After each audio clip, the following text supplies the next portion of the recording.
This is the show that has hosted everyone from Sugar Ray Leonard to Keith One-Time Thurman. This is Tough Talk Tonight, brought to you by Heavy Bag Boxing.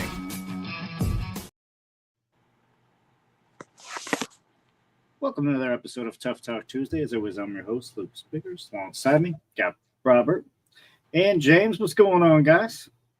All good. Just the boxing hangover, like I said. Yeah, I think there's a lot of people out there with the boxing hangover right now. Great weekend for fights. Guys, what underwhelmed you from this weekend? Let's say that. What are we disappointed with? And not any of the big fights, but what fight maybe or one of the smaller undercards that you were looking at that just underwhelmed you completely?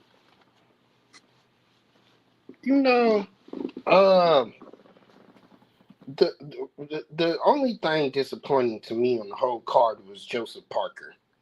If Bakole wasn't ready to take that fight, he wasn't in shape. Don't take the damn fight.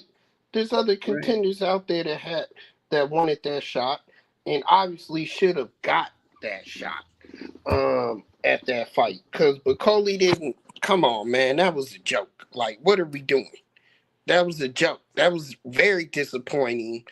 I don't know why they're trying to feed into Parker's ego, but he didn't really do nothing. He didn't really do nothing to win that fight. Bakole lost before he even stepped in the damn ring. Would you agree with that, James? You just don't think he was prepared? I mean, he did take a super late notice fight. I mean, it happens. The guy flew in at 2 a.m. Wasn't ready for a fight. As a heavyweight, as a fighter, you really want to stay in some sort of. Looks like he lost it and let it go after his last fight. That was rather disappointing because he is a good fighter. There's no question about it. Bakole is a serious threat, and I'd love to see him fight, but he's got to be prepped. He's got to be prepped for this, and he was way overweight, and against a guy like Parker, who was coming in a little bit heavy himself, just kind of complicated things a little bit more for Bakole. I wouldn't say I was underwhelmed with that simply because a late fill-in. They wanted to keep the fight going. They funded it, got it done, and got an opponent in there. The one thing that concerns me a little bit is we're throwing a lot of iron in the fire here. That kind of worries me a little bit. I would rather see, as opposed to like 8 big fights, like 3 or 4, and then maybe a month or 2 later, another good, strong card. Who knows what's coming in the future? Are we going to see a slowdown? Are we going to see a lull in the fighting? Are we going to see nothing until, late summer? It seems like we've got everything going on at once all of a sudden. So we went from 0 to 60 like really, really fast. I think that we could potentially see another good card, but it's going to be hard to top this one. Yeah, I completely agree. And like you said, with Boxing Hangover, I started thinking about the future. And after this tank card this weekend, which we will touch on that, obviously, but I mean, when's PBC's next card? I mean, it seems like they're basically not even existent anymore. I mean, we're just left with what's left. You got 2 fight cards that they had put on this year already.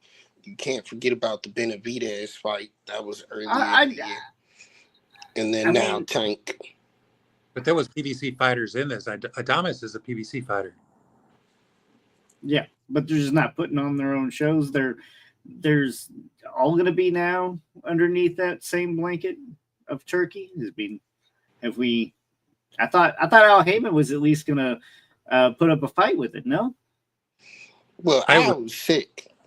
Al was ill right now. They don't talk about that a lot, but he's behind the scenes right now over at PBC because of his health. So there's issues all the way across the board with PBC in this promotion. There's issues with Top Rank. Top Rank was on this card. Top Rank was co-promoter on this card as well with turkeys. So no, I'm not calling any one person out. I'm not saying that. But what I'm saying is the PBC brand has all but gone away. I mean, it's not really something that I think we're going to see very much. We don't know where any other fights are coming from, and we haven't really been seeing anything else. They've been kicked out of Showtime now because that's been dismantled.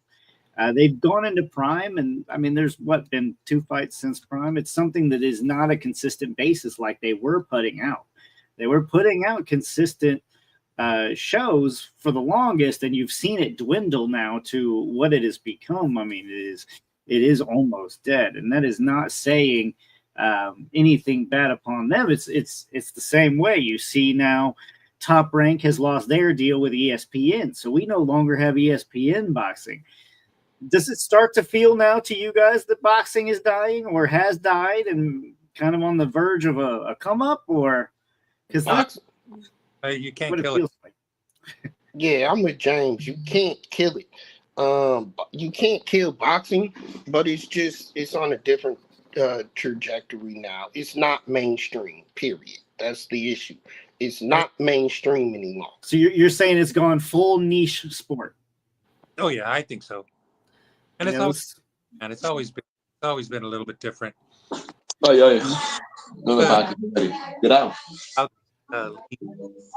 Without the season, it's a sport with, it does everything differently. And generally, these things don't work, but in boxing, it just works. You couldn't do NFL like this. You couldn't do NBA like this. But boxing, somehow, because of the way it's formulated, it still works. It's a beautiful thing. for sure.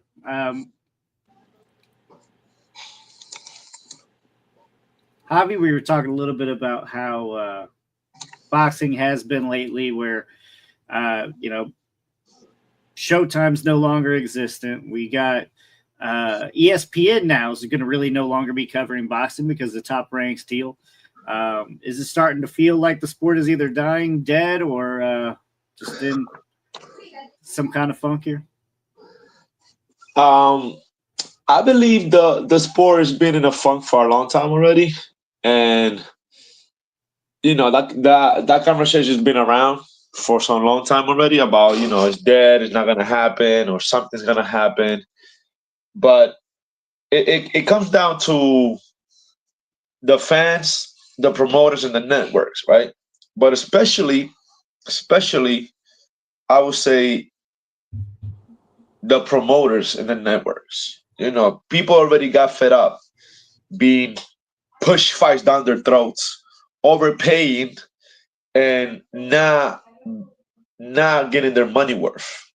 Where I feel like that's the number one problem here, because if you think about it, most sports, they have a bunch of marketing and backup and support. And, some people get pissed about baseball and football and soccer and all this stuff, but they go and watch it because there's a constant promotion, there's a constant support, there's a constant people that regardless of everything, they trying to fit into the sport, give back to the sport. Where in boxing, it's more like, give me. You know what I'm saying? And at some point, people say, you know what, that's it, enough. And then, of course, we have these crazy matchups. I don't think the sport is dying. I believe more like the support from the people and the fans is dying. You know what I'm saying? Like, people has had enough. The sport on its own, it will carry on. Whatever you take it now. For example, with these guys doing the thing in Saudi now, but at the same time, these ridiculous cards with these ridiculous prices, and then you have fighters saying, "Oh, I'm gonna fight this guy. I'm not gonna fight this guy." So they're not giving the fans what the fans want to see, and then they expect them to still pay and be there. It doesn't work like that. And I think people already set up. Yeah, and we come back around now to this card, which on paper should have been an amazing card. We missed out on 2 other big fights happening for whatever reason. It really doesn't matter. It's the sport can't have a big event like this. You see what happens? There's always a pullout, 2 pullouts. The card falls apart. This is Yeah, what's continued, and this is what we've seen with all of Turkey's events. It's kind of like a bait. Here it is. Oh no, we got something quite a bit shittier for you, but this is the way we feel, right? I appreciate them putting up the big events. I want to say that, but all of these events have felt that way. I think they did everything they could to put on a hell of a show, and they did. The illness is something that you really can't get around, especially when people are spending that much time on airplanes, flying, and a bunch of different passengers amongst you. It's really difficult, and it doesn't surprise me that this happened. What surprises me is that they're able to fill in that late, albeit not the greatest competition, like I said earlier, but it's good that they did that. My only thing is, you don't need to throw, that many prize fights in one card. I'd rather see this more often than, one huge event. You're right. I mean, they could stretch it out, but when they do a big one that I think is pay-per-view worthy like that, they need to stack the undercard in a way that at least they're prepared for another decent fallback. Now, we all thought, on paper, we all know Bakole is that big name, right? I mean, we would have been excited for that if it was drawn up that way the entire time. Everybody would have been excited for Parker and Bakole, but he wasn't ready. So instead, I feel like they kind of just bought that win. They bought that name just to come in and lose. Guys, my bad. I'm sorry. I just switched from my phone to the computer. Can you guys hear me? Yep. All right. Fuck Canelo and fuck the WBC. Well, clear? Well, we'll get into this a little later. You guys are sleeping on this Tank card. Top to bottom on this. Probably won't be sleeping on through it. top to bottom on this undercard is stacked with talent and matchups. And we've seen good matchups lately as far as competitiveness goes with the PBC cards. The stuff I'm not liking about the cards I noticed with Turkey this weekend is some of the guys they're putting on those pedestals are not performing. They're just not. And I'm not just talking about the Bakole incident. Yeah, that was an illness. We excuse that. But then you look at Adames versus Shiraz. Who is Shiraz? This was his time to shine. He wet the bed, so to speak. He wet the bed. He didn't perform at all. He didn't perform that well at all in that fight. And that was a bad showing to me. So it's not just that. When you have two cancellations, so to speak, and then you have two replacements that aren't up to par, aren't up to speed, that's already taken away. Plus they're big names that pushed out of those fights. And then you have a sleeper like Shiraz coming in there versus you can't have that. Well, to be honest, though, Robert, I got mixed feelings when it comes to it because, one, I thought Adames pulled it off. Of course, if you get a draw in the guy's hometown, everybody knows that you won that fight, right? Yeah. Second of all, when it came to like those last-minute replacements, see, the thing about it is I have mixed feelings because one is like, usually the last minute replacements is somebody that's coming out of left field that getting an opportunity, somebody that's probably disciplined enough to stay ready for that phone call just in case. And then also the guy that's been working 6-8 weeks also gets to perform and get paid. Because imagine any of us right here, none of us would like to work 6-8 weeks hard. And then when the time comes to pick up your check, they tell you, oh, yo, so there's no check. My bad. Any of us wouldn't like that, we would still like to pick up something. So I know that sometimes the last minute replacement could give us a hell of a fight. For the most part, we're not gonna get a hell of a fight. We're gonna know that okay, the last minute guy just coming to save the show. But when it came down to it, I believe Shakur is not the most entertaining fighter. So even if it would have been the guy with the in the beginning, I think it was the Kid Austin. the one that was initially scheduled. Showfield. Even if it wouldn't go through with that kid, I don't think it would have been the most entertaining fight either. You know what I'm saying? So I'm not really capping on that one. Now, as far as Du Bois, well, I believe if anything, that one probably could have been better than what it was with the last minute replacement. But at the same time, this we also had a good fight with Smith, Callum Smith, and that was like one of the first card. Yeah, so there was a few competitive, good, fan-friendly fights. Entertaining. And then, of course, you got the whack one. So we cannot have it all. We're not gonna have everything like oh my God, I can't leave my seat with the popcorn on. But as far as Shakur, tremendous talent, man, tremendous talent, but not the most fan-friendly. And this could be his own downfall because are we gonna be able to see how great he is? Because at some point the fans are gonna be like, yeah.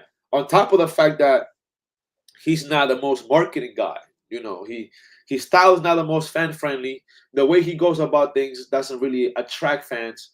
So there's nothing that's really, making somebody be like, let me tune into this guy. Unless the hardcore boxing fans that know about Shakur like us, we will be willing there and endure the pain of 12 rounds. But unless we get to see a few of like, damn. For me, usually, I like to watch him. I know they're not the most entertaining, but there's certain things that he does. It's like, wow, man, that's that IQ right there, man. It's just crazy. You learn a little bit, and it makes you appreciate boxing. And I believe was George Foreman that said it. Boxing is like jazz. The better it is, the less appreciated it is. So we have mixed feelings because we want to see good boxing, good quality, but we also want to see blood and fan friendly and the back and forth, the toe to toe, that macho stuff. So it's either pick your poison, right? Pick your poison. What do you want to watch? If you want to watch super elite boxing, it's probably not going to be the most entertaining. Or if you want to see toe to toe, well, it's not going to be the most elite IQ boxing. It's like pick your poison. What you want to do. That's why I believe in a card you should have like the good matchups, the okay matchups, and the fan friendly matchups. And here and there you throw a little boring where the fights are gonna, people can't complain. But you cannot have it all in one card. We've seen it throughout the years. You cannot have the whole card be a complete. And here and there, we have a few cards where it's like good fight, good fight. And we're like, we feel like, oh shit, finally. So we need more of this. Like we feel like our money's worth it.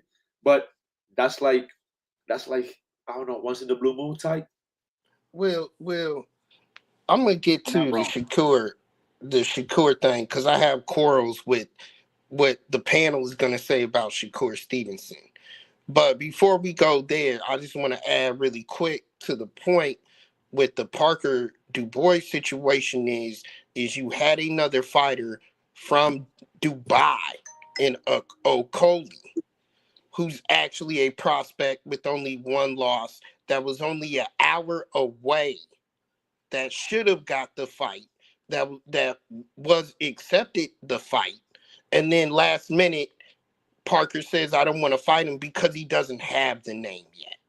Now, that would have been what we all would have been looking for. That would have been the best last replacement syndrome because you have a fighter who was ready to perform, accepted the fight, only an hour away, in camp, in great shape, another contender.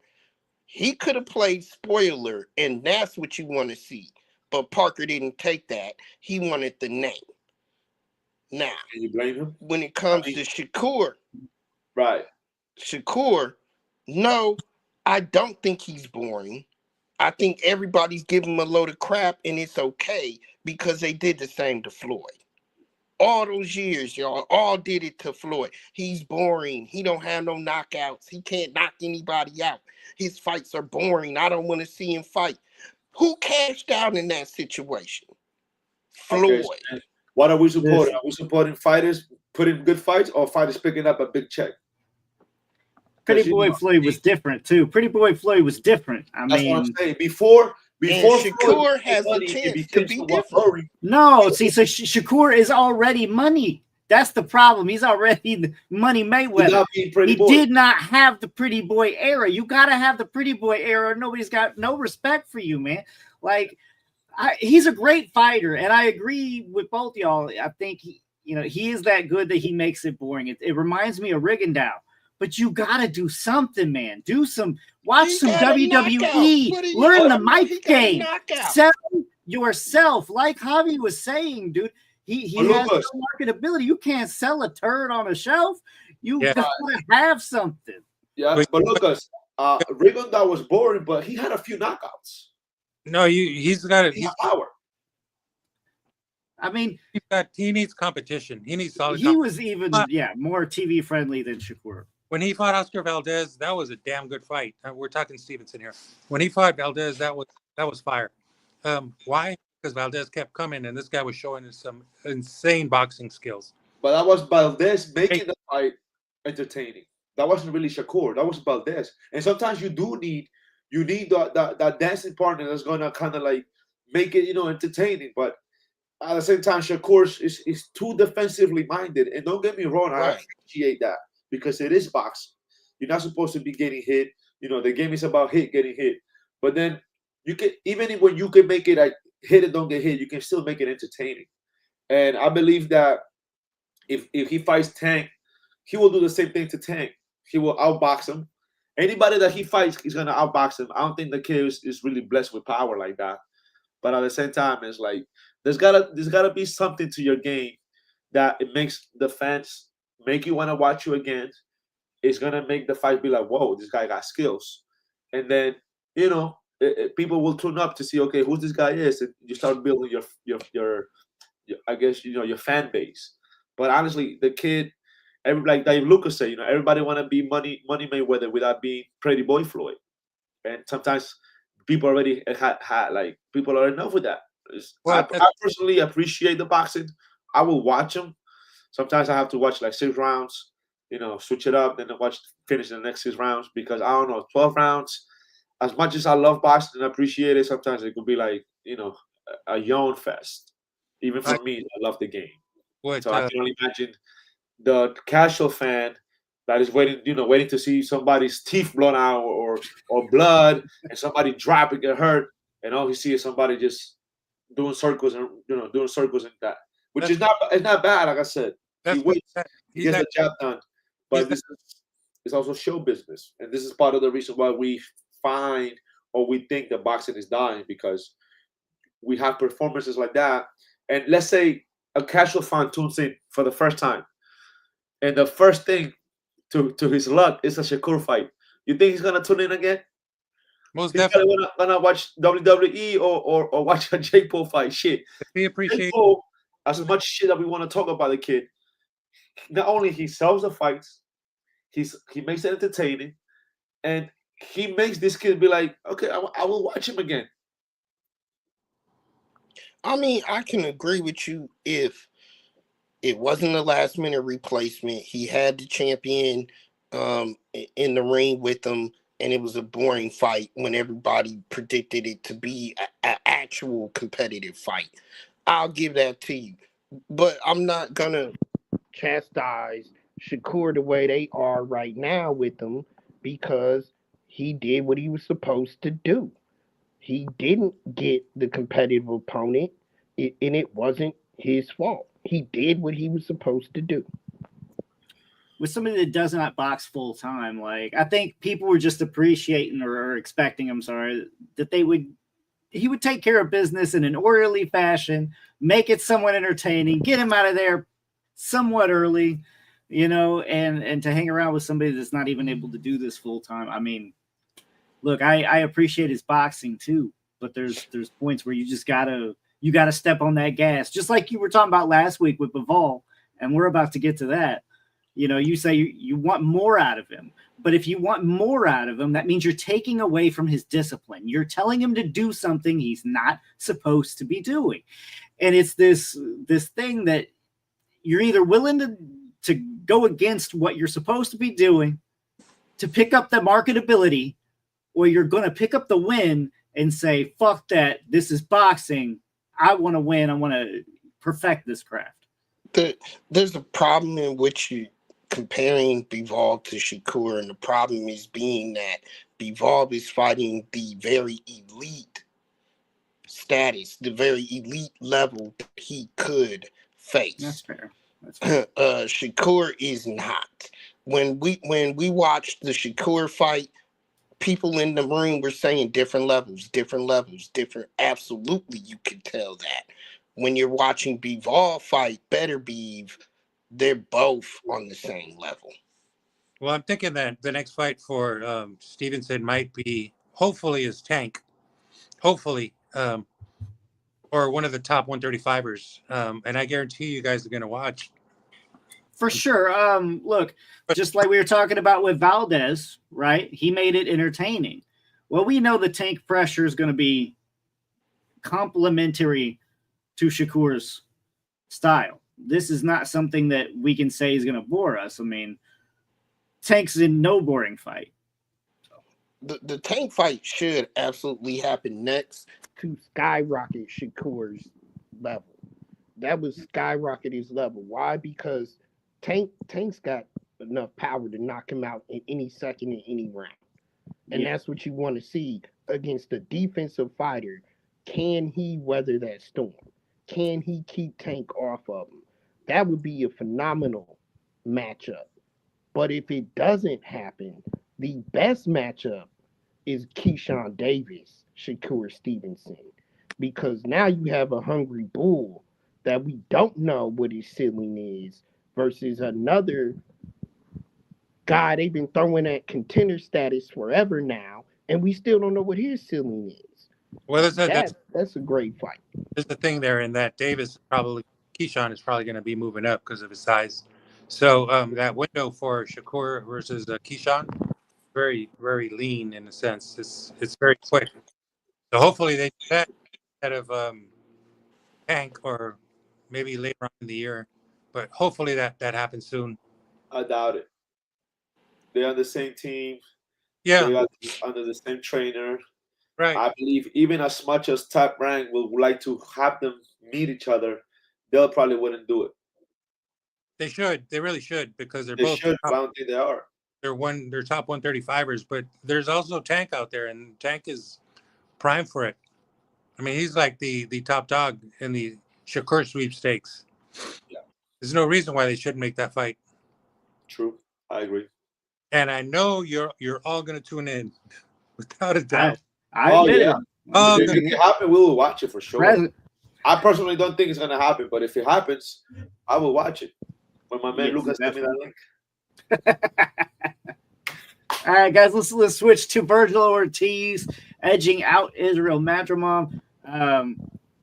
Good fight. Do we agree with the outcome? I mean, a lot of people believe I'm here. Madrimov won. Madrimov robbed. No, James shaking his head. No, Madrimov was not robbed. I mean, it took Ortiz a while. And that's Vergil Ortiz, not Victor Ortiz. Took him a while. It took him a while to close the distance and get in with body work, but he did. And the last few rounds, he was super effective, and so that was just based on good boxing. It's another very close fight. Rob, you look like you were getting ready to say something. My bad. Madrimov really just proves how difficult of a fighter and a fight it was, even for Terrence Crawford. That validates how tough that fight was. This guy's just tough to handle. He's tough to figure out, and he's tricky, and it hurts guys like Vergil Ortiz because of the level that they are, the status that they are. You don't want to make a mistake with a guy like that. You just don't. So you try to pick them apart.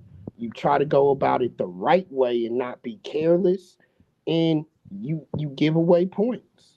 And I like what Vergil did at the end when he pulled it out to me at the end when he figured him out, so to speak. He kind of timed him better, cut off the ring more.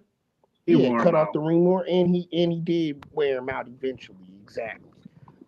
So I liked that performance, and Vergil Ortiz, seeing that Madrimov's just a tough matchup. We have to give him credit for what he is. He now fought two elite fighters, and he fought them both tough. For sure. I mean, he doesn't get the benefit of any scorecard. I think I said this on our group chat, guys, but it just reminds me of a Derevianchenko. You know, you're never going to be the favorite going into a fight. You're just not. How do we measure this, though? I mean, we talked about that last week. You know, it's a good measuring stick because we got Bud, who kind of struggled, you know, with Madrimov, and Vergil Ortiz squeaks by. Vergil Ortiz technically landed more on Madrimov than Crawford did. Does all of that mean anything? Or are we expecting a different fight between the two contenders? Well, I felt like Champs, I should say. I felt like he landed more, but I felt like Terrence hurt him worse. I felt like Terrence did more damage against Madrimov than Ortiz. Yeah, I agree. But then, styles make matchups, and Ortiz is more like fan friendly, more of like, okay, let's engage type. Where Crawford's style is more like, oh, I'm gonna outbox you, and here and there I will fight you, stand there, but just to spur some time. Vergil kind of did pick it up at the end, and I believe he probably edged it at the end, but his style is more engaging, and his body shots, man, beautiful. You know, his body shots is beautiful. I think that also was part of the reason why Madrimov probably had he was second guessing himself to trying to like close that distance because that body shots hurt. You know, they're probably still hurting right now as we speak. So the thing about it is, Vergil is also a type of fighter where I don't think he has that breakthrough fight yet. You know, like he's a great fighter, but he hasn't had that partner that is gonna make him, you know, this superstar that he could be. And that's a lot of fighters sometimes get stuck on that.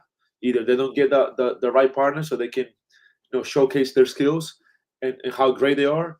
And a lot of times, well, you know, it could be a promoter issue, a network issue, or, you know, inactivity. I believe Vergil did win. It was a close fight. He did have to do a deep championship rounds. That's what got him the fight. But this Madrimov guy, I think he believed he tried to say something about he was not feeling himself or he was sick and blah, blah, blah. I don't know. Honestly, people really don't care whatever you're going through. Your puppy died. You know, I don't know. Your turtle drowned. Whatever the case is, people are not going to hear that shit. If you lost, I believe, you know, as sad as your story might be, sometimes it's better to just take your loss. You know what I'm saying? People really don't want to hear that shit. Now, if you win and you have a sad story, they will take that because then they respect the fact that you went through the whole shit and it still performed. But as sad as your story might be, when you say something after you lost, people are going to take that as an excuse. You know? For sure. No, the one thing I see here with Ortiz is that he stayed on his game plan and just kept working it until, you know, he broke him down. And it took him a while because, you know, the approach that Madrimov took, you know, with all the movement and the jabs and the moving and all that, it's going to take a while to rein him in. And he did eventually, you know, like 10, 11, and 12, he was on top of him. He just worked his way in with good boxing, man, and that's just the way it's done. So he really did show some really good chops there, you know. Yeah. Especially at the end. What do you call it? You know, staying on course. Yeah. Not getting frustrated.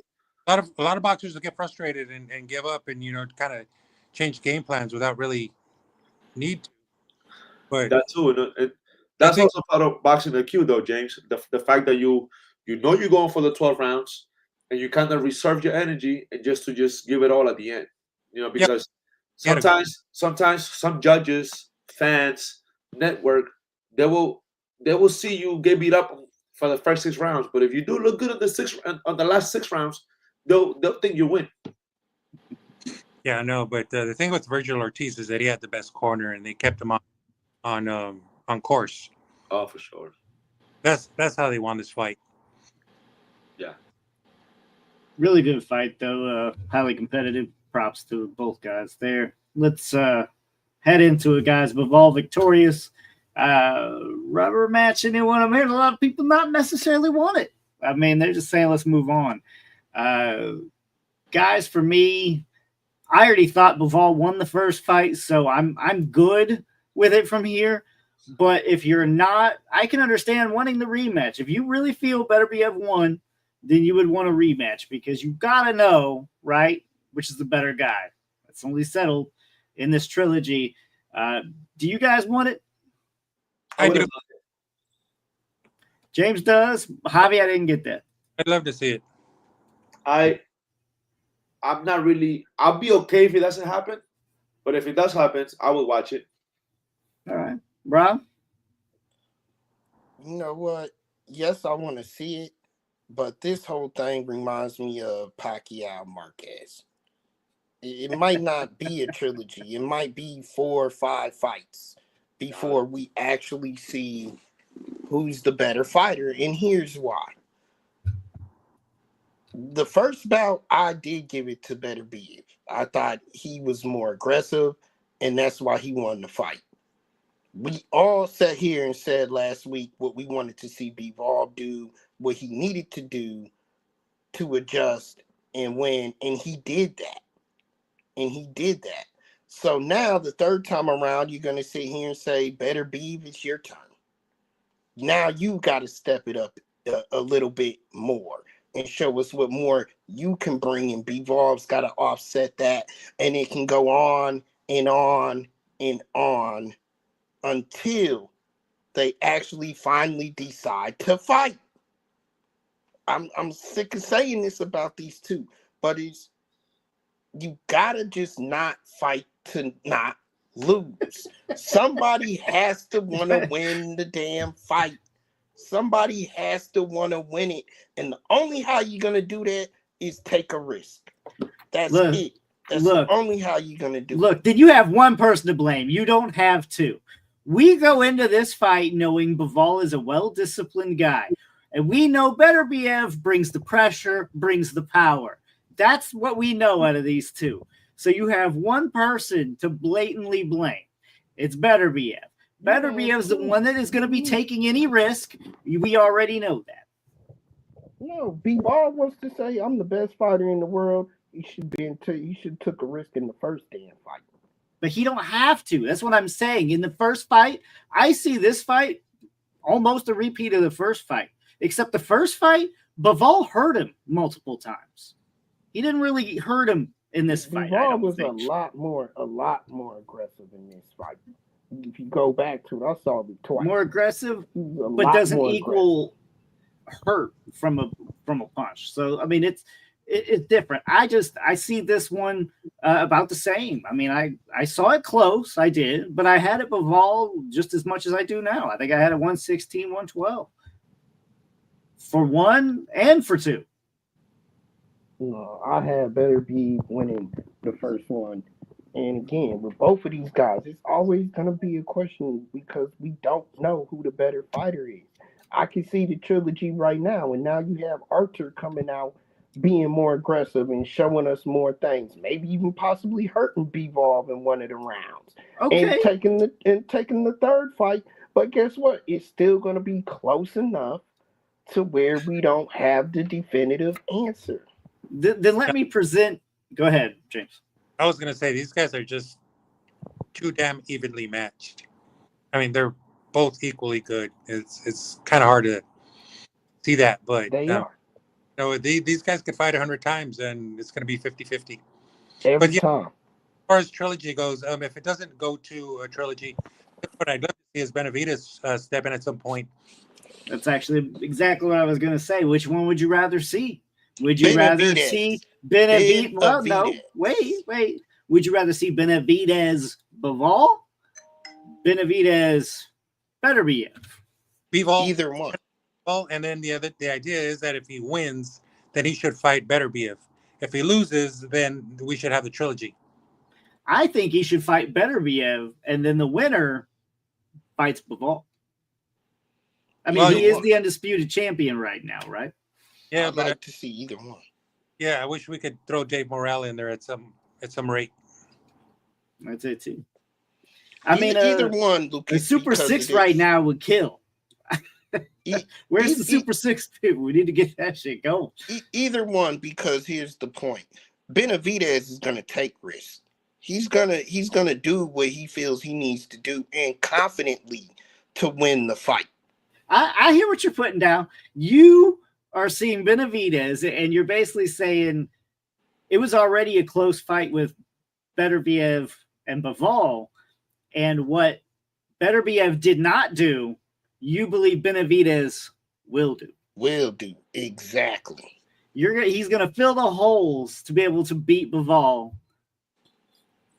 And what holes are those? What do you think he's doing different or better? Not only will he do what Beterbiev didn't do, he'll do what Canelo couldn't do. Which is that? Knock him out. No. How are we getting there, though? How are we getting to that? What's he going to do differently? Y'all see Beterbiev as a pressure fighter. Probably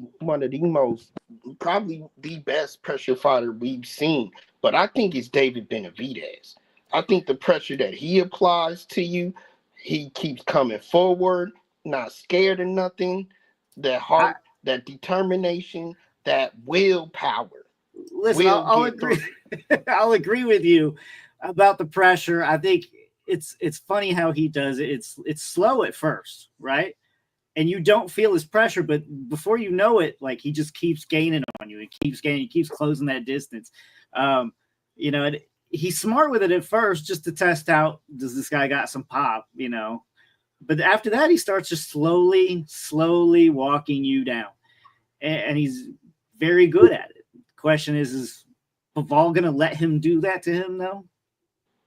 There you go. Look, Benavidez is not the best mover, right? He's good at what he does, but he's still not necessarily cutting off the ring by any stretch of the means either. I see Bivol dancing around him all night. I want to see Beterbiev because in my mind's eye, I've already seen the Benavidez fight, and I think Bivol wins that. Yeah, I agree. It's just style. It's just style. I mean, it's not even me saying anything else. If it was in a 5 foot by 5 foot ring, I might say something different to you, Rob. But we already know that that's not how it's going to be. There's the ball's got the feet. That's the answer to everything. 5 by 5, motherfuckers. So here. I really want to say that if Benavidez fought Bivol, I agree with you. Bivol would, in a sense, hit and run and hit and run and hit and run and stick and move and blah, blah, blah. All good. Yeah. I don't want to see it. Oh, yeah. I do too, but not the common fan. They're going to want to see Beterbiev versus Benavidez. Bivol's just, it wouldn't work out well for TV. The rest of us would love to see it. The option that they're saying out there on ESPN and everywhere is Bivol is going to move to cruiserweight. Do not. You lose a lot by going up in weight to especially cruiserweight. Hold on. Who are you? Who are you? Because you're not Robert Alexander. Look here. You tell me on this show every fucking Tuesday that you want people to move up, and you're trying to tell me you don't want Bivol to move up to cruiserweight. I don't want to see him. What? At cruiserweight. He's undisputed. No. What do you mean? Usually you are like begging people before they even hit the mountaintop to move up, Lucas, and you want Bivol to stay. We lose the Benavidez fight if he does that. That's acceptable. We lose the rematch to Canelo if he does that. We lose a lot. And not to say that it can't happen because, Benavidez is a big boy. He can go up to heavyweight eventually in his career if he wanted to. Canelo, we already know, wanted to fight at cruiserweight before. But I don't want to see it at that weight. I want to see it at light heavy. But you know what? When you say he wanted to fight at light cruiser or whatever, that was because there was a particular belt holder there. I think his last name was Bunshunu or something like that. And I think he was an easy, soft target for Canelo. And so that's another weight division. And that's why they were doing that. It was, they were just kind of reaching for this belt that would be kind of easy to take. And, people up there now, say, fuck yeah, let's say Usyk moves down to a cruiser. He would not fight Usyk. You think Canelo's going to want to move up to cruiser? No. And another thing is, I don't care to see Canelo Bivol again simply because it's just same thing. Partner. Just leave him, let him do his thing with this Cuban kid. I forget his name. Laurent? No, the Cuban that he's booked For May 5. Scully. Vince Scully or whatever his name is. Forget the fucking name.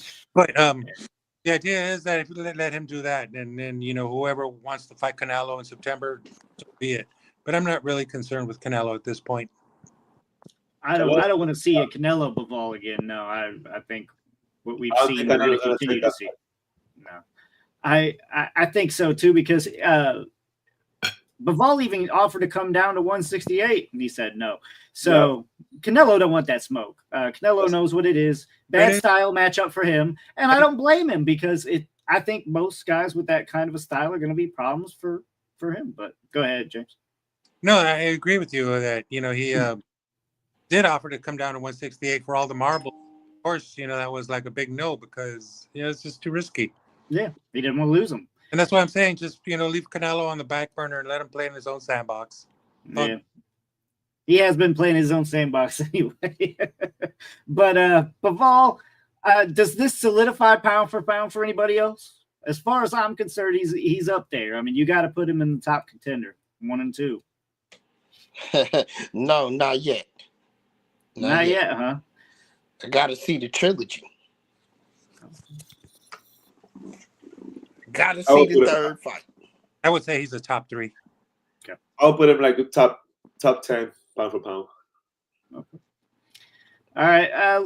Let's talk a little bit this weekend then. Let's tank Roach.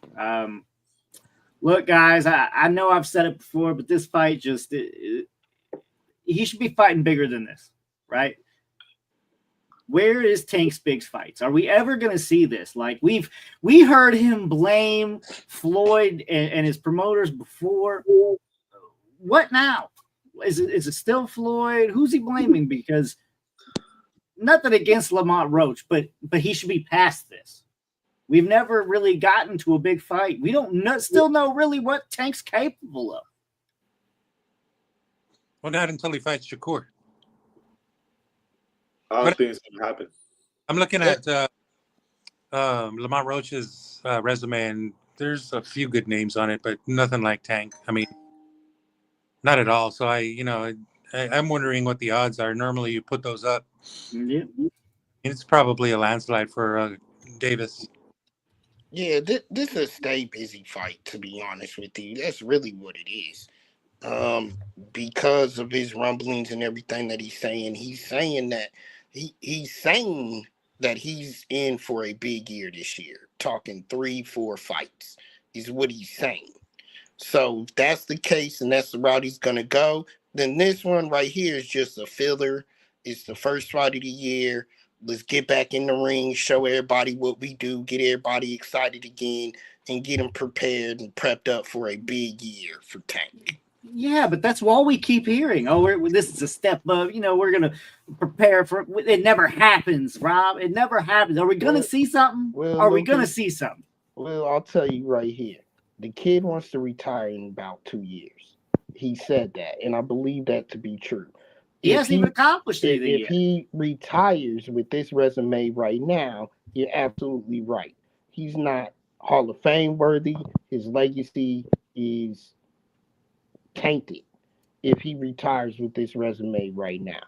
If he's serious about retiring in 2 years, 3-4 fights and big ones this year, starting this year. That's what he has to do. I don't know. I don't see some fights happening for him. I can't see him coming to fruition, guys. And this fight, look at these odds. James is not wrong. Plus 900 is a big underdog. Yeah, I know what you're saying, but again, if he retires with this resume, he's not. No, he can't do that. We all know that. He can. That stupid. He can. You get paid still for fighting these goddamn fights that are not even competitive. You get paid. I mean, he's still going to make quite a bit. How much you think Tank's getting paid for this fight? Because I can probably look that up too. Probably 5 mil, 5-6 mil. Does Roach stand any chance, guys? Is any one of you even considering this? I mean, I'm definitely going to watch it, but no, I think it's kind of a stay busy. It is. I There, think Frank yeah, Martin would probably had a better showing than what Roach is going to be able to do. But you saw what happened to Frank Martin. I actually believe Freddie Roach is the better fighter and a little more seasoned than Frank Martin.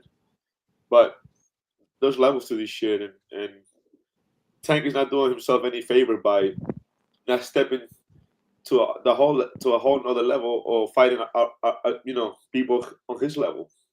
You have the Shakur, you have the other kid, Keyshawn Davis. You have a few guys there that will be good matchups. Teofimo, he said he want to fight him as well, 135, 140. There's a lot of guys out there, but I don't think Tank is known for being a risk taker. And like you said, she used to blame Floyd for this and that, but one of the I would say the highest risk he took was when he fought Pedraza, and that was because actually he had a problem with Floyd, and Floyd was throwing him to the lines. After that, they kind of they're being really strategic with his matchups, and at the end of the day, the fighter do decide which route he want to take. So he's not so willing to risk so much. He got used to kind of take calculated risk, and he's not doing himself any favor. I can't find his current purse. Right. But I'm gonna tell you this. Remember, he just fought Frank Martin, right? Take a wild guess at how much he got paid. $6 million, probably. He's probably in 5-6 million. $10 million. So again, he does not have to fight these big names. He does not have to when you're making $10 million fighting this. This is the same guy a few years ago that y'all were all praising because he fought Ryan Garcia. When nobody was fighting each other, he decided to step in and fight Ryan Garcia. No. Ryan Garcia pushed for that fight to happen. That wasn't Tank. That was Ryan Garcia. And it happened. It happened because of Ryan Garcia. Unfortunately, the days that we're in right now is these guys have 1 to 2 big fights a year, and the rest are filler-ins. You defended a lot right now. You defended a lot. You backpedal when if it was somebody else, you would be like, "Nah, fuck that. You need to fight more often." Yeah, there's a lot of backpedaling up there, Rob. Yeah, double standards. Everybody says that. Everybody talks that talk, but they still want to see Tank in the ring, no matter who he fights. They come out to see Tank. Not really. I mean, me personally, I can miss this fight. I'll be all right. And there's a lot of guys that feel like that. Yeah, I mean, for the big boxing heads that already know the plus 900, that's not even going to get anybody to really want to tune in. I already know the outcome. Why would I watch it? Why would I watch it if I already can envision what happens and it's probably going to be accurate? Well, I'm not talking about us, Lucas. I'm having people, hey, the Tank fight is this weekend. These are people who haven't watched a fight since Jake Paul, Mike Tyson. Okay? These are those fans. These are the new common fans that are talking about, Tank is fighting. Hell, I didn't even know y'all knew who Tank was. He is a name in the sport, whether you like it or not. He's a name. Hey, I like it. I mean, he's up there. He sold 800,000 pay-per-view buys as a reason he got $10 million to begin with. I mean, people want to see Tank. Talk about this card, man. I'm telling you, y'all are sleeping on this card. Okay, so I think you're referring to Jarrett Hurd versus Johan Gonzalez. That's just prelims, baby. Okay. That's just the prelims, and it's Jarrett Hurd versus Johan Gonzalez. That's intriguing because we haven't seen Hurd. We haven't even heard of Hurd recently. So that's free prime time on Prime. That's free on the prelims.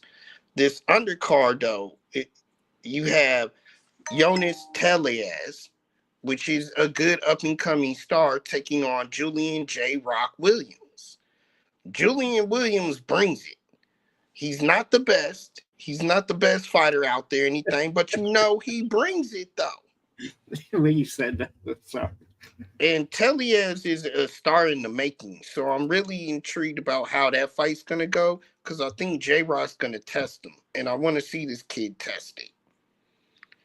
Then you have a good one here in Alberto Puello.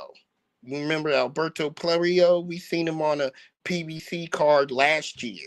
He's a very good fighter. He's taking on Sander Martin. Also another tricky fighter. That fight right there is very competitive. That can go either way. And that's for the WBC belt. And then you have a very, very exciting bout with Jose Venezuela versus Gary Anton Russell. I wouldn't miss that for the world. That fight is going to be action-packed and drama. Because Venezuela is up. Anton Russell is probably as low as he could be in the sport right now. He's diehard hungry for this win. And Venezuela, we know, ain't no joke. He's no joke. That fight right there, that's going to be worth the price of admission, Lucas. Yeah, I mean, that could definitely steal the show. Let's see. I know this one's going to be close, but I want to pull up the odds just like we were talking about with the other one here. Well, while you're doing that, I'm looking at this Alberto Puello, and he beat Antoine Russell.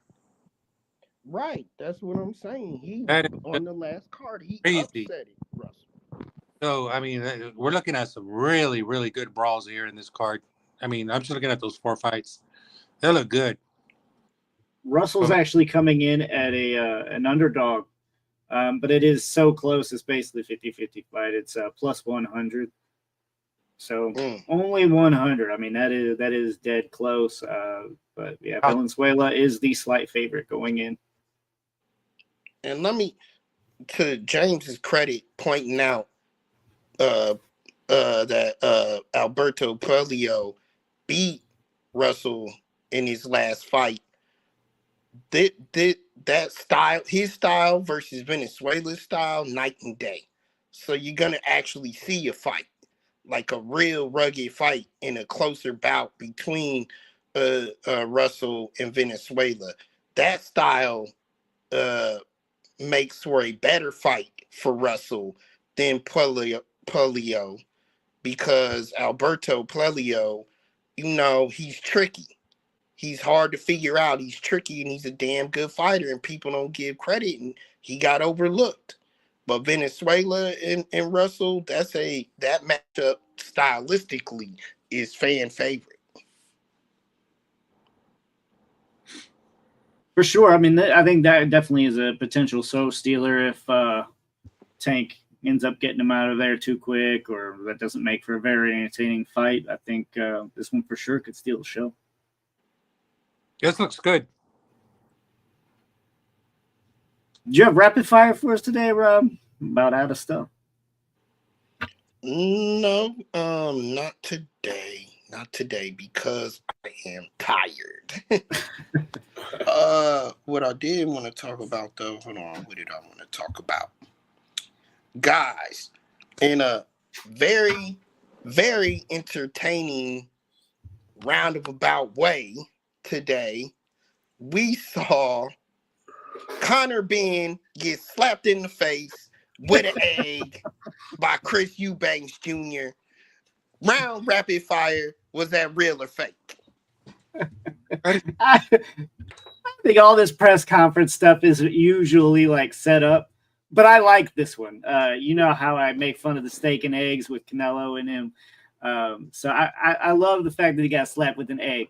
I do think it's set up, but it is worth it for me. I liked it. I don't think it was set up. And I think first I found it like extra, but then when I saw that story that he said, Chris said, Ed, he blamed X for being contaminated from when he popped positive for PEDs. So I contaminated his face. Now, the first thing that went to my mind was like, what if somebody smacked Canelo with a steak? You know what I'm saying? Dude, I would lose it. I would piss myself laughing. Like that's what would happen. So he gave him a little taste of his own medicine. I mean, he probably gonna make this fight. They already have a rug match with their dads, and this fight's been something in the making for years. Now I think he just made people want to watch it even more. And Man, I believe Chris is gonna win that one because the kid, the kid as strong as he is, he's limited. His boxing is limited, but that was brilliant. If you're gonna blame X on you being a cheater, let me smack you with this egg. Chris drew first blood on that, right? It's like Chris 1, Connor being 0 right now. Yeah. I loved it, and the reason why I thought it wasn't fake is because of the reaction to Connor Ben. He kind of was like, "What the fuck just happened?" He was like, I know you didn't. And he's like, "Get off of me, get off." Man, I don't think he saw it coming. And that was a great move. I'm with Lucas, man. I want to see more of that in guys like that. Throw a steak up there at Canelo, or you don't want to throw it at him and get physical, but go in there with a grill and start barbecuing steak on it or something. Oh no, not me. Okay, have you ever seen the challenges where they hold water in their mouth and they slap you with a tortilla? If somebody slapped Canelo's ass with a steak, that would be the funniest shit I think I've ever fucking seen in my life. I swear to God, I might die because I wouldn't be able to breathe because I'd be laughing too damn hard. Guys, I have another one since we are in the rapid fire section with no rapid fire. How do you guys feel about His Excellency coming into the corner? And letting the corner know, like, hey, he's down by 2 points. Let him know, cheering him on, like giving him a little extra points. I want to know you guys' feelings about it. I'm glad you brought that up because I have completely forgot about that. No, I touched on this even with Floyd. I don't like that kind of shit. No, stay away from a corner. If it's not an open scoring thing, you can't be saying shit. Shut your fucking mouth. Can't tell nobody, no scores, nothing. If you are, at least make sure both of them know. If you're going to tell one like he did, I mean, that's all right. Go tell the other guy in the other corner too. One person knowing is too fucked up. Look, in this game, there's already, so many pros and cons and advantages you can get over the other guy. To know the score, that's already, just one more thing. It's fucked up. No. Now, the idea is that if he knew the official score, he shouldn't disclose it. But I don't know that it was official. That's my question. Yeah. I'm thinking it was his opinion or his own personal score, and not something that he read off of the judge's table. But if he did, I never know. Completely legal. He should never be able to. He shouldn't be in the corner at all. I mean, that area is cordoned off, and that's only for seconds and assistants and cutmen, and some of the officials in the arena. And a promoter is not an official. He needs to get the fuck out of there. Yeah, I think the real question is like Rob said, does he know? Can we tell that he knew? Well, I think it was the unofficial scorecard on the telecast. I think he just paused it or whatever and was showing him what the unofficial scores were, meaning what the commentators feel like is happening within the fight is the way I took it. But that's one thing. The second thing, Floyd did it. I liked it when he did it. I don't care. You don't think it gives somebody an unfair advantage in any way, shape, or form? I could care less. In my opinion, I could care less because if you do your job right, you shouldn't go to the scorecards. Man, that is easier said than done. People do. Yeah. For sure. Yeah, that wasn't a good look. I don't think that was a good look. I think that was a little too much involved from the promoter. How do you call that? Conflict of interest. Yeah. So I personally don't like that shit. I didn't like it when Floyd did it. I didn't like it when His Excellency did it. So no, and it kind of like what James said, or Lucas, I think you said, if you're gonna do it for one guy, then do it for the other one. Then if you're gonna, fair game. But again, it looked like even the draw. It looked like they wanted to help the kid. They didn't know how to save the kid, and thank God that at least it was a draw and they didn't rob Adames. But I think he won that fight. I think most people think they won the fight. That's the most angering part. I couldn't find an official scorecard, but I will. And I would say if you look at the scorecards and in that last round saying he needs a knockout, or what did he say? He was down 2 Yeah, rounds. he said he's down by 2. Let him Down know. 2 rounds. So if he was down 2 rounds in that last round, we can say maybe he did know the fucking score. Yeah. I'll be honest with you guys. I don't think somebody, him or Floyd, is gonna go off an unofficial score because they know unofficial score doesn't matter. So if they're gonna say something like that and make it their jobs to go and tell the corner, it's because they know something that we don't, and that's why the official scores, which is also let you know it's compromised because nobody's supposed to know the official score but the judges and the ref. Right. So if the promoter knows this before the fight even finish, that's a problem that in alone is itself. like, whoa, what the fuck is going on? You know? That's a problem of itself. Yeah. It highlights corruption right there. And the same thing when Floyd did it, it also was the unofficial scores. When Floyd did it, it was not the official score. Floyd also. We don't know yet. I personally don't know if it was the unofficial or the official, and whatever the case is. Like I said, if I'm gonna tell somebody, right, like you're not gonna tell somebody like, yo, if you know that there's a security guard on that red light, you're not gonna tell somebody, yo, don't run that red light because there's a security guard. You could care less. But if you know for sure there's a cop, you're gonna tell somebody, hey, don't run the light because you already know it's official. So I believe it could be compromised because they probably knew the official score, and that alone is a problem on its own. Well, Floyd was mic'd over there, and he kept saying when they showed it, he was saying, they're saying you're losing this fight. I don't even think that he said what the score was. He was basically telling them, they're all saying you're losing this fight. And he was saying this to Shakur, was it? Tank. Okay. I remember that. And it was worse because he touched Tank's glove, too. You can't be doing that, man. Can't be doing that shit. Yeah. All right. So in another little rapid fire session here, James, I think I know your take on this because you already spoke on him earlier. But you did not care. Turkey Al-Ashish is saying now that whoever the winner is of Conor Ben, Chris Eubanks Jr., we're looking to have the winner fight Canelo.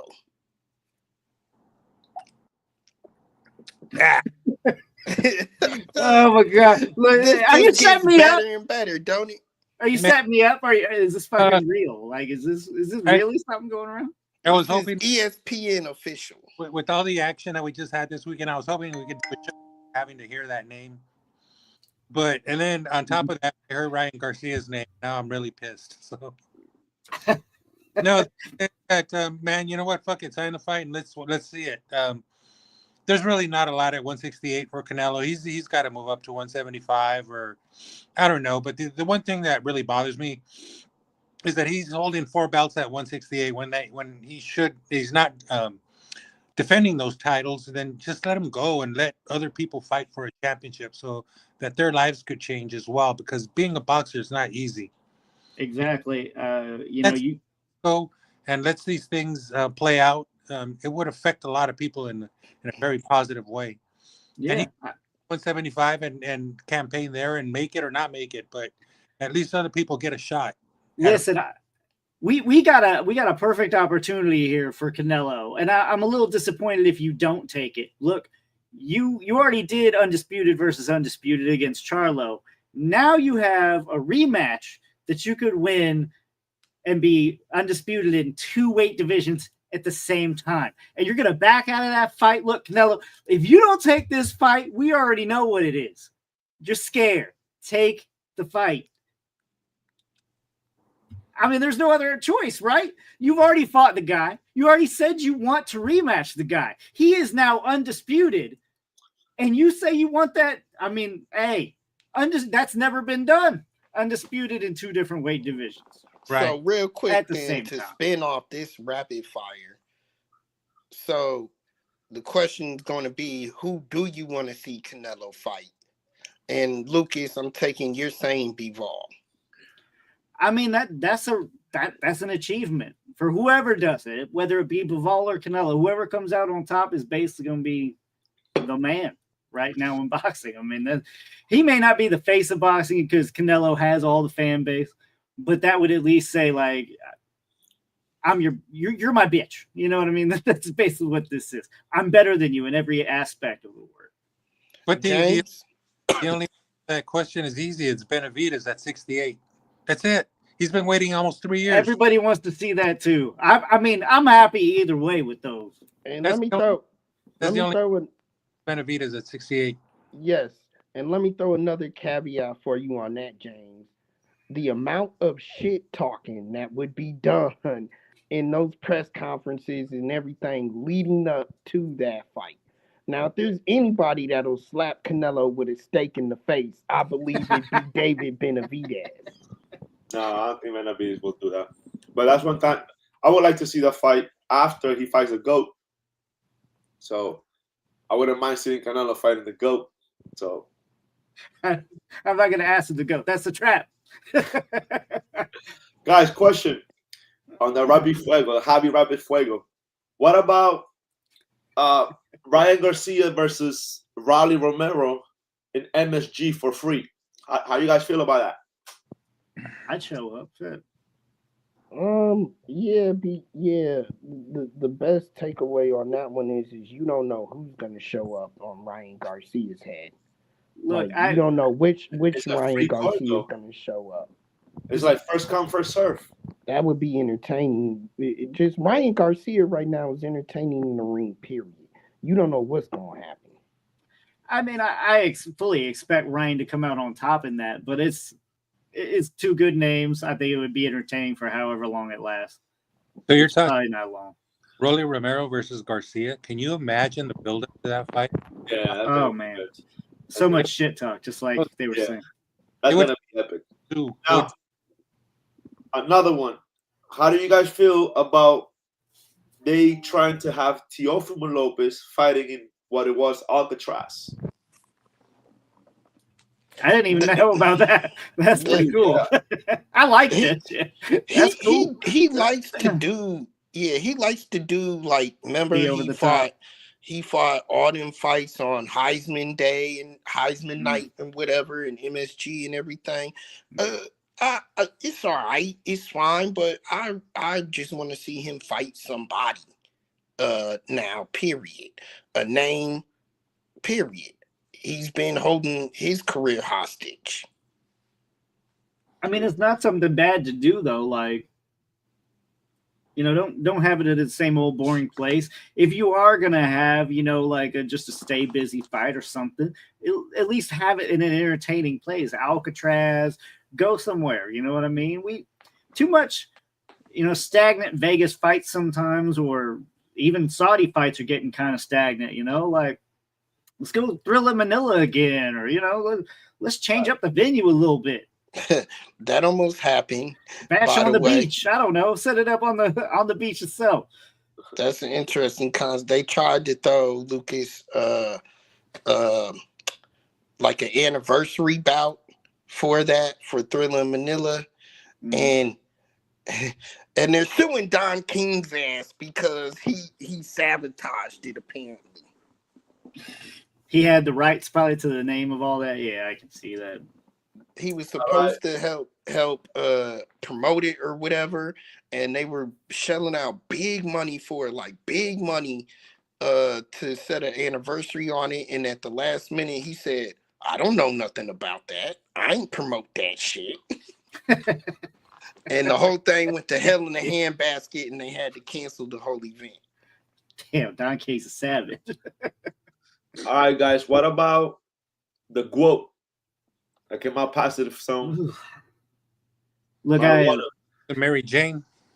Yes, I've said it before. I see it differently than you guys. I'm on a different aspect of that whole medicinal marijuana thing. So how you're taking it, how it gets in your system, how you use it on a daily basis or a weekly basis or what have you, I think all of that matters. But PEDs, you're going to get some argument, but not really. Most people consider it not a PED. Me, myself, I think it definitely it enhances my performance. Only issue I partake in it is that it's unprofessional. For somebody who's trying to hold themselves as the greatest women boxer of all time, it's unprofessional. Well, it's unprofessional, but even if it's not a pet, if it's a banned substance, you have to know what's going into your body. You have to know what you're being around. And we expect you to pop clean. You know what I mean? It's not. I don't care if it's a pet or not. You're not supposed to be doing that. Then it shouldn't be in there. Go ahead, Rob. I'm sorry. I didn't mean to cut you off. That's my point. It's unprofessional. Whoever you got in your entourage right now, get them the hell out, because it's not a good look. You over here fornicating with rappers and stuff. There you go. I mean, dating a rapper, guys. What do you guys think? That's what they do. Smoke weed all day. To take from Javi, and he said this before, and he said it actually earlier in the show, but he talks about marketability and her marketability specifically. He's talked about before, and she just did more damage to it again. Like, these are things where just like you're leading towards, like, not only are you doing bad things in the ring, you're doing bad things outside the ring. Even when you're winning, it's not entertaining. There is little to be positive about. You know what I mean? Like, I even agree, like, one of the greatest women fighters that we've seen. But again, all of that don't matter if I can't market you, if I can't put any value on you. You're wasting your career. Well, actually, go see that movie though. That I seen it. The story on her, the movie that's on her, is a hell of a movie. It was a great movie. I would see that. Recommend that movie any day. I'll be honest with you guys. The only people that make smoking look cool in boxing was James Toney, Ricardo Mayorga, and I wouldn't say boxing, but this kid from Cali, Nate Diaz, another motherfucker. Like, unless you have that persona, that you can make it cool against the whole smoking part. But it's kind of like Lucas said, like we aware of what the banned substances are. We're not judging you for whatever you do, but if you claim to be this great athlete that you claim to be, then you need to play by the rules, and the rules are saying that you cannot have that shit. Now, a lot of times it could be like, I don't know, a false positive, or it could be like small traces. I don't know. I believe if you're dating a rapper, in her case, you're definitely going to be around that shit. Also, like I said in the chat, it could be maybe that it wasn't directly through smoking that she got it. It could be through a lot of ways, maybe insemination or some shit. I mean, we talked about that before, right? Tested positive for PEDs even. Somebody said they just, But that actually was proven though, Lucas. I believe there was a female athlete. I'm not sure if it was a boxing or UFC, but she literally proved the fact that she popped positive because swallowing her man, which is on PEDs. So crazy. That could be the case maybe here, because at the end of the day, it's in your system, it's in your blood, and well, you already know that the man that has blood, so it's 70% blood, so it could be that. If it's small, minimum traces, hey, who knows? Maybe it. Man. Yeah, I don't know. Well, that's all I got. I think that about wraps up the show. Thank you all for tuning in. Thank you guys for joining me. As always, don't forget, we air every Tuesday, 9 p.m. Eastern, 6 p.m. Pacific. We don't pull any punches, and we'll see you next week. Yes, sir.